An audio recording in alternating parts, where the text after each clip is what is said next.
State troopers in Texas are being told they could be pulled off the beat and assigned to desk duty if they don't trim their waistlines. Not a joke. Male officers with a waist over 40 inches and female troopers with a waist over 35 inches could also lose out on overtime and promotions if they don't cut down on their weight by the end of the year. Out of about 4,000 state police troopers, 213 of them have failed the waistline requirement. But apparently only 2 of those troopers actually failed their physical fitness tests.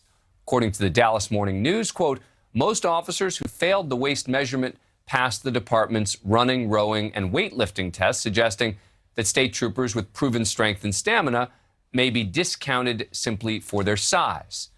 Still, they're being put on a fitness improvement plan, aka a diet, where they have to track what they're eating, drinking, and how often they're exercising, and report all of that to the higher-ups.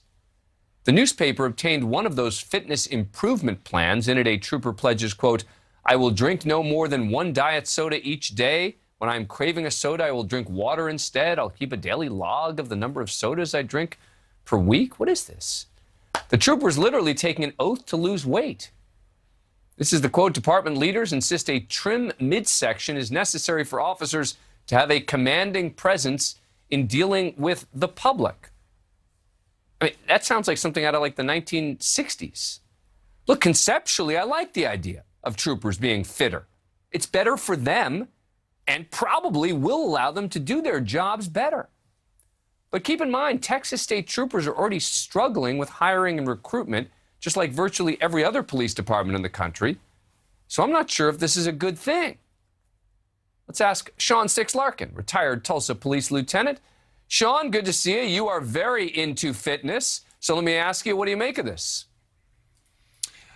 Listen, I think the number is something like 40% of our population in the U.S. is obese. Roughly around 72% are considered overweight. It's a problem, in my opinion, in every aspect of life or every, employment out there. Obviously, fitness, health is so important in the law enforcement profession because you are expected to do things above and beyond. You're responsible for obviously helping citizens as well as your fellow officers and possibly even taking care of your own life. I do, however, have a problem with the requirement there is based strictly on a waist size, because I have plenty of guys that I've worked with through the years that were college athletes, football players, things like that, that are bigger guys but are outstanding athletes, in better shape than some of the thinner guys. So I wish it was more based off of something like that. Now, Texas has been trying to do this apparently since 2019. The pandemic delayed things. Have you heard about other states or municipalities doing something like this? Yeah, even my own department here in Tulsa, when I first got on, you had a requirement that you went through the academy, and then after that, you were never tested again. So you saw guys get out of the academy and balloon up very quickly, unfortunately. Later in the department, our FOP union negotiated with the city, and it's something now mandatory after a certain date of hire. They have a yearly test that they must do. I'm all for that. I think there are minimum requirements any male or female police officer should be able to do throughout their career.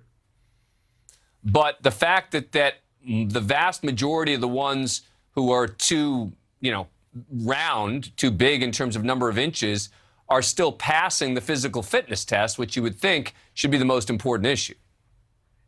Absolutely. And that's exactly how, my feelings are. I know most officers, it's like, hey, if there's a basic fitness requirement, if the officer is able to pass it, and listen, I'm not going to lie, the one from my own police department, it's not very hard.